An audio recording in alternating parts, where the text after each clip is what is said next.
Мен Қызылорда облысы Жаңақорған ауданы номері 53 Романов атындағы жалпы орта мектебінің информатика-математика пәндерінің мұғалімі Шайдарова Нұргүл Рахманбердіқызымын.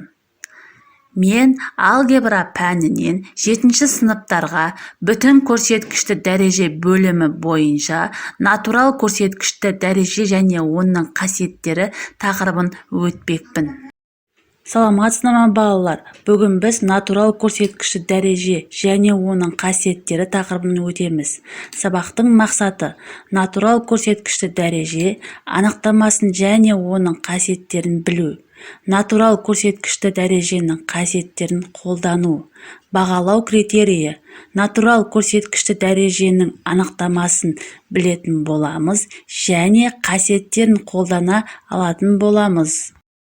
Көбейткіші бірден артық а санының n натурал көрсеткішті дәрежесі деп, әрбір көбейткіші аға тең n көбейткіштің көбейтіндісін атаймыз. Балалар, а n дәрежелі өрнегінің оқылуы а санының n көрсеткішті дәрежесі немесе n-ші дәрежелі а деп оқимыз.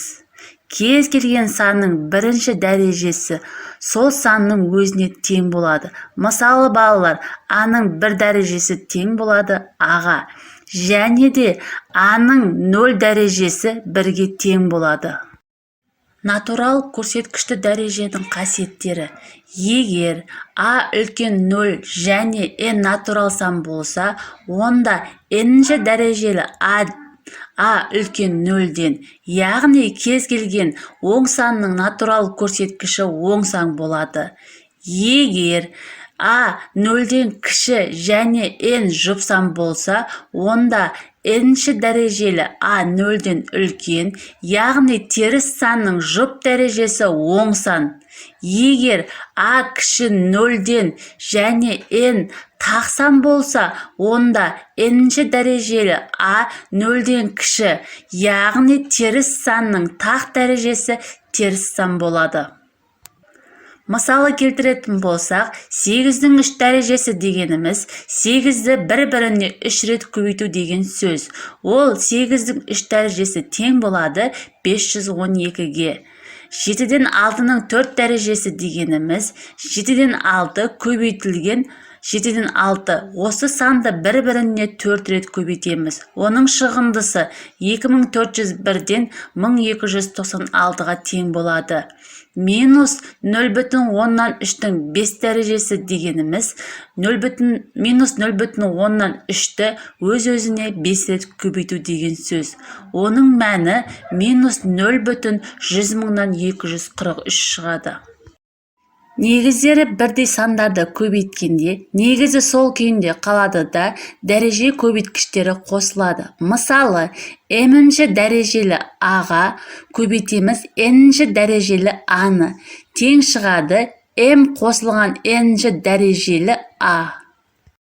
Негіздері бірдей сандарды бөлгенде, негізі сол күйінде жазылады да, дәреже көрсеткіші алынады.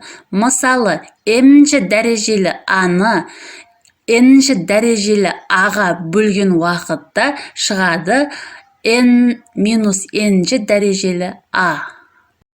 Санды дәрежелеу дегеніміз, жақша ішіндегі санды дәрежелегенде сол санды жеке-жеке дәреже көрсеткішке көбейтеді. Мысалы, а-ның n-ші дәрежесі тең болады n-ші дәрежелі а, n-ші дәрежелі б-ға. Дәрежені дәрежелегенде, негізі сол күйінде қалады да, дәреже көбейткіштері көбейтіледі. Мысалы, m-ші дәрежелі а-ның n дәрежесі тең болады m дәрежелі а-ға. Сонымен балалар, бүгінгі сабақты қорытындылау мақсатында бекіту есептерін шығарамыз. Бірінші есеп, көбейтіндіні дәреже түрінде қалай жазуға болады? Екінші есеп, берілген өрнекті бірдей көбейткіштердің көбейтіндісі түрінде жазыңдар. Үшінші есеп, негіздері бірдей дәрежелерді көбейтіп бөлу. Балалар, осы үш есепті шығарамыз.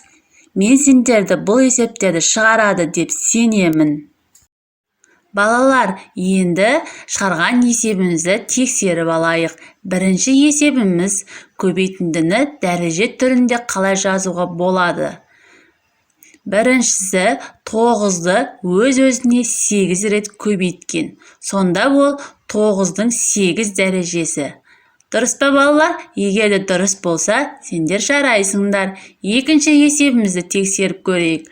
Ол жерде минус 1,2-ні өз-өзіне 5 рет көбейткен. Сонда минус 1,2-ның 5 дәрежесі болады. Жарайсыңдар. Үшіншісі b-ны өз-өзіне 9 рет көбейткен. Сонда балалар, b-ның 9 дәрежесі шығады екен. Жарайсыңдар. Екінші есепте берілген өрнекті бірдей көбейткіштердің көбейтіндісі түрінде жазыңдар. Бұл жерде есептің берілгені 23-тің 5 дәрежесі дегеніміз 23-ті өз-өзіне 5 рет көбейту деген сөз. Екіншісінде 17-тен 9-дың 6 дәрежесі. Бұл дегеніміз 17-те 9-ды өз-өзіне 6 рет көбейту деген сөз. Үшінші есепте А-ның 4 дәрежесі деген сөз. Олымыз А-ны бір-біріне 4 рет көбейту деген сөз. Үшінші есебіміз негіздері бірдей дәрежелерді көбейту бөлу. 5-тің r дәрежесін көбейтеміз 5-тің 4 дәрежесіне. Шығады 5-тің 4r дәрежесі. Екінші, минус 4-тің 5 дәрежесін көбейтеміз минус 4-тің 7 дәрежесіне. Шығады минус 4-тің 12 дәрежесі. Үшінші есебіміз x-тің 10 дәрежесі бөлінген x-тің 7 дәрежесі.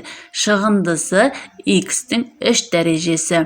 Төртінші есебімізде 35-тің 21 дәрежесі бөлінген 35-тің 9 дәрежесі. Шығындысы 35-тің 12 дәрежесі болады балалар. Жарайсыңдар.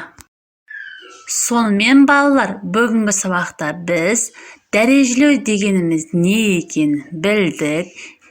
Дәрежелеудің қасиеттерімен таныстық. Кез келген санның 0-ші дәрежесі 1-ге тең екенін білдік. Және дәрежелеудің қасиеттерін пайдаланып есептер шығаруды үйрендік. Осымен сабағымыз аяқталды балалар. Сау болыңдар.